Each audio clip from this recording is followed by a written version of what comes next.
जुड़े हैं डॉक्टर प्रेम व्यास, जो कि भारतीय जनता पार्टी के प्रवक्ता हैं। पहला सवाल मेरा आपसे ही है, देश के दुश्मन का मध्य प्रदेश में क्या काम है प्रेम व्यास जी?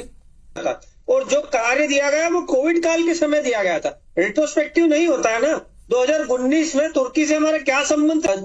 जब 2019 में प्रोजेक्ट दिया गया तो तब उससे क्या रिश्ते थे और आज उससे क्या रिश्ते थे? 2019 का ठेका है और ये प्रेम व्यास जी का कहना है कि आप इस मामले में बिल्कुल विशुद्ध राजनीति कर रहे हैं। सबसे पहली बात तो ये है कि जानकारी जो आई है उसके अनुसार पिछले साल ये ठेका दिया गया, तो पिछले साल 19 का वर्ष था कि नहीं ये तो हमारे भाजपा के साथी जानते ही होंगे। लेकिन मैं एक ट्वीट की तरफ आपका ध्यान जो आकर्षित करना चाह रहा हूँ, ये 19 मई का ट्वीट 654 का, ये कैलाश विजयवर्गीय जी का ट्वीट है। उन्होंने कहा कि ये तथ्य है कि वो कंपनी जिसके की ड्रोन ऐसे आरोप लगे कि गुरुद्वारे की तरफ भेजे गए थे, वो कंपनी जिसने ये ड्रोन बनाया उसी कंपनी को मध्य प्रदेश में ये काम दिया हुआ है। तो ये पहली बार थोड़ी है कि हमारे किसी ऐसे देश जिसने हमारे खिलाफ काम किया उनके पक्ष में भारतीय जनता पार्टी खड़ी। इससे पहले चीन का आप देख लीजिए, चीन को इन्होंने सरदार पटेल साहब की मूर्ति बनाने का ठेका दे दिया, तो कहीं इनके जहां के अध्यक्ष कमल माखीजानी थे वहां चीनी कंपनी को इन्होंने कचरा प्रबंधन का काम दे दिया था। तो ये भारतीय जनता पार्टी का इतिहास रहा है कि जब दूसरों पर आरोप लगाने की बात आए तो झूठ बोल दो और तथ्यों से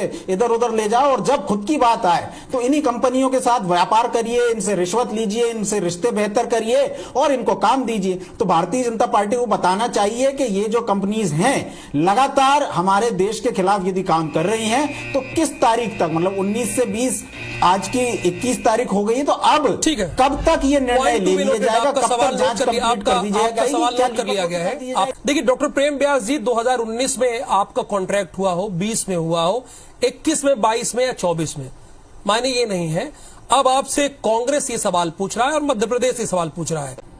देखिए सबसे पहली बात मुझे समय दीजिएगा, 24 अकबर रोड की जिस पीसी की बात की जा रही है वो पीसी इस संदर्भ में थी कि भाजपा के नेता अमित मालवीय ने यह कहा था कि कांग्रेस पार्टी का एक दफ्तर है टर्की में, जो कि सरासर झूठ है, और एक स्वयंभू पत्रकार जिन्हें अपनी टेलीविजन स्टूडियो के अलावा वह उसमें काम करने वाले कर्मचारियों के अलावा कोई व्यक्ति पत्रकार नहीं मानता, उन्होंने भी ये फेक खबर चलाई थी कि कांग्रेस पार्टी का वहां जो दफ्तर है और उसको माफी मांगनी पड़ी। तो भाजपा के सब नेताओं को ऐसे माफी मांगनी पड़ती है और ऐसी तथ्यहीन ये लोग बात कहते हैं। आपसे मैं निवेदन करना चाहता हूं, ये मुझे पता नहीं कैमरे में दिख पाएगा नहीं, पढ़ के बता देता हूं। साल 2024 में मेट्रो कॉर्पोरेशन ने मेट्रो स्टेशनों पर ऑटोमेटिक फेयर कैलकुलेशन के लिए कुल 3 टेंडर, इंटरनेशनल टेंडर कॉल किए थे। कुल 3 कंपनियों ने टेंडर भरे थे, इसमें तुर्की की असिस इलेक्ट्रॉनिक्स, ब्लेसिम सिस्टमरी भी शामिल है, जबकि 2 अन्य company NEC corporation India private limited और शेलिंग फॉक्स ग्लोबल डिजिटल टेक्नोलॉजी थी। ये 3 कंपनियों ने 2024 में टेंडर भरे थे। तो 2019 में ये जो आप झूठ बोल रहे हैं कि हमारी सरकार ने ठेका दिया था, इस झूठ को भी आपके माध्यम से सामने आना चाहिए। प्रेम व्यास जी बताइए किसके निर्देश पे आपने ये झूठ बोला? एक बात। दूसरी बात, आप तुर्की के बॉयकॉट की बात करते हैं, आप उस तुर्की को काम दे रहे हैं, आप उस तुर्की को धन दे रहे हैं। इसमें झूठ क्या है? कहां झूठ बोला गया ये बोलिए, फिर से क्लियर कीजिए।